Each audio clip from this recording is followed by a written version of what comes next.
ইউনূস সাহেব যখন বাংলাদেশের সমস্ত পথ হারায় ফেলছেন, উনি পথ পাওয়ার জন্য আমাদের নেতা তারেক রহমান সাহেবের কাছে 12 ঘন্টা প্লেন চালায়া লন্ডন পর্যন্ত গেছেন এবং বলছেন আমাকে একটু কথা বলার সুযোগ দেন।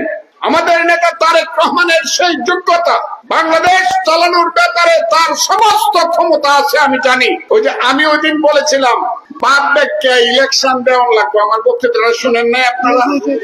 আমি বলেছিলাম সাপ গড়তে যাওয়ার সময় সোজা হয়ে যায়।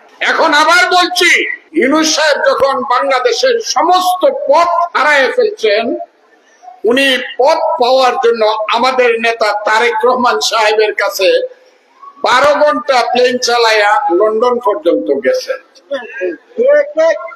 এবং বলছেন আমাকে একটু কথা বলার সুযোগ দেন।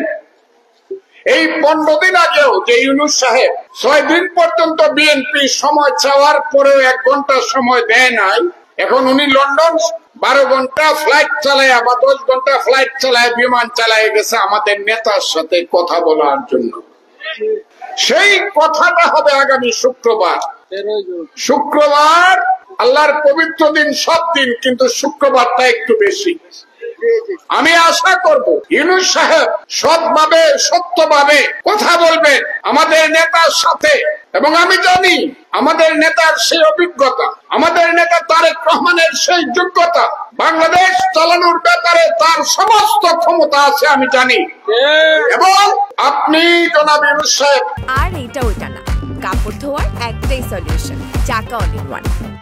আমার মুরব্বী, আমার চেয়ে 9 বছরের বড় আপনি নোবেল পুরস্কার প্রাপ্ত। আমি আশা করব তারেক রহমান সাহেবের সাথে আলোচনার মধ্য দিয়ে এই দেশকে আপনারা রক্ষা করবেন। আর আন্দোলন করতে চাই না, চলবে চলবে চলবে চলবে, আগুন আগুন জয়গুলার করতে চাই না ইউনূস সাহেব।